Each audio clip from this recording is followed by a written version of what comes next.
Jingle bells, jingle all the... The Christmas episode is next week? Darn all.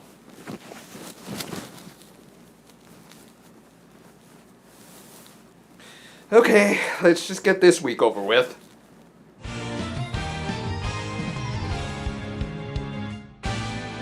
This week's episode opens back up at the Oh Hey Lots. Yeah, don't worry, I didn't forget this time. Saya was there to accomplish the goal she set for herself back in episode 26 to play alongside her mother. Both have received starring roles in a film about a princess and her brave female knight. Ooh, Adaptia Tezuka classic. Good choice. Yeah, I'd much rather talk about her than the you-know-who's. Saya played the princess while her mother played the knight, and to make sure Hagutan didn't make too much noise, they brought in Dr. Maki to watch her. Well, I'm sure this won't play into anything else in this episode. Oh, I wish. Anyway, they were about to start shooting when Risto decided to take over production.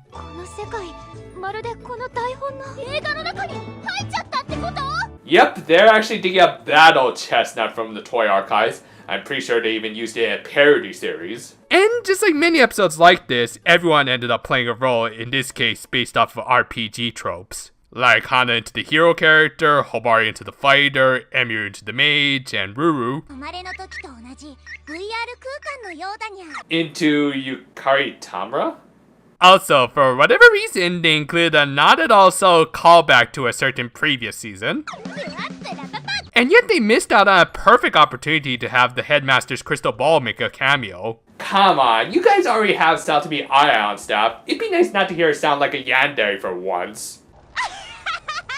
Saya and Reira maintained their movie roles, and it seemed like all of the non-Precure people were unaware of the fact that they weren't on the movie set anymore, and in fact insisted they continue with the production. I'm guessing this was some sort of side effect of Risto's device. I mean, come on, how hard is it to realize that you're not standing in front of a green screen? Now if you excuse me, I've got decorating to do. Figuring that the only way to escape this world was by completing the movie, they played along with Hana acting as the director. And even without a script, the mother-daughter duo managed to pull off a good performance. But apparently, someone who wasn't part of the cast listings also happened to get warped there.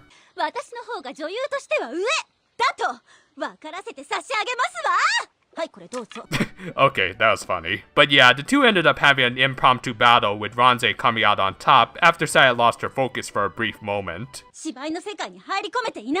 me a favor, Ranze, and tell that to Brie Larson too. What? Come on, you can't tell me that the last Captain Marvel trailer was at least a little bit boring because of her lack of emoting. Still, Reira ended up agreeing with Ranze, telling her daughter that she wasn't putting her heart into it. This hit Saya hard, and she ended up reflecting on her acting career. And I think it was at this point in the movie that Don Bluth took over production, as we got his requisite big-lipped alligator moment, or in this case, no-lipped dinosaur moment. Seriously, what the hell is this thing? Anyway, this thing and Daigon just appeared out of nowhere to set up for the next scene. After getting flattened in less than 5 minutes, Daigon received medical attention from Dr. Maki. Yeah, she's here too and was now a cleric, I think. This made him recollect the time when Saya tried to save him after he was attacked from behind by Trom, and how it inspired him to try out new pursuits. Nice callback and everything, but did we really have to run the poor guy over? Man, the show has it out for the baby boomers. Following this, Saya ended up asking Dr. Maki if she always wanted to become an obstetrician gynecologist. And interestingly enough, originally she actually wanted to follow in her parents' footsteps and become a surgeon. It's just a coincidence. How can you just sit there and say that? But during her time in medical school, she found that she gravitated more towards OBGYN. Saya praised her for having such a resolve when picking a career path, but the doc corrected her and said it was nothing special and just part of life, because really, no matter what career path you choose, there will always be at least some regret over the path not taken, which, yeah, that's an excellent point. Good quote there, doc. Thus, for the final scene of their movie, while remaining in character, Saya pretty much went off script and told her mother that, predictably enough, she found a new career path. Ranze didn't take this well at first, as she was about to lose a close rival. She even asked if Saya could just be both a doctor and an actress, which, yeah, that's kind of insane.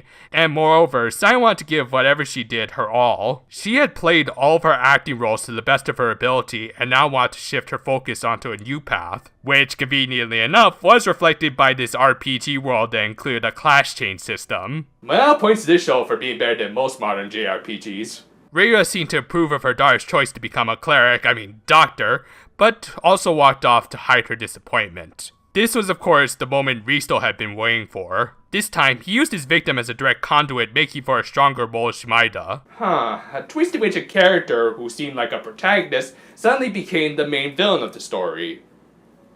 Oh no, they really are trying to appeal to the mouse, aren't they?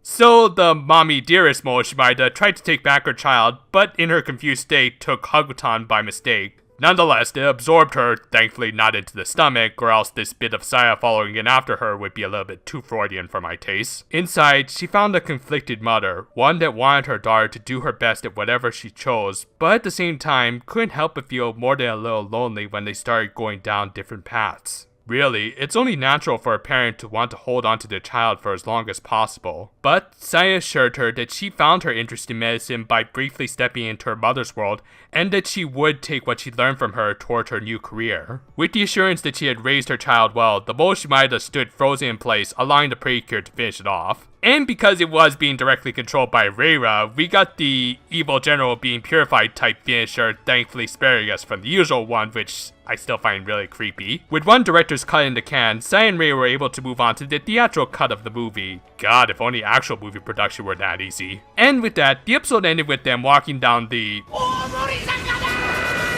and finally realizing that Christmas was around the corner, and the big red man himself falling from his sleigh. Dude, I think you need to lay off them spiked eggnogs. Anyway, this episode was...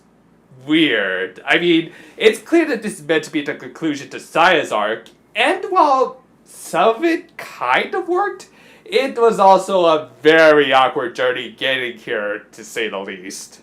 I mean, putting aside the fact that we've seen Blue Cures more than once struggle with their career paths, as well as choose a medical profession in the end, Saya's transition from actress to doctor just felt incomplete, like 65% if we're being generous. I'm not saying they couldn't have gone with this sort of arc for her, but with so many of her focus episodes being all about her developing as an actress, this just kind of lacked an organic build to it. This episode in particular suffered from some needless padding. Seriously, why did that derpy dragon dino thing stick around? Which is a shame, because like many episodes this season, this at least had some good merits. Dr. Monkey's speech gave an excellent perspective on how career paths work, and the mother-daughter talk was great when viewed in a bubble, and I'm sure this is something that many parents should watch when they need reassurance that their child will never be that far away. That said, a lot of this was not solely the result of Saya's involvement, which is a shame because she, along with Daigon, appropriately enough, are some of the most underutilized characters in the show. I mean, just so that we're clear, it's rare when I think a Precure is outright bad.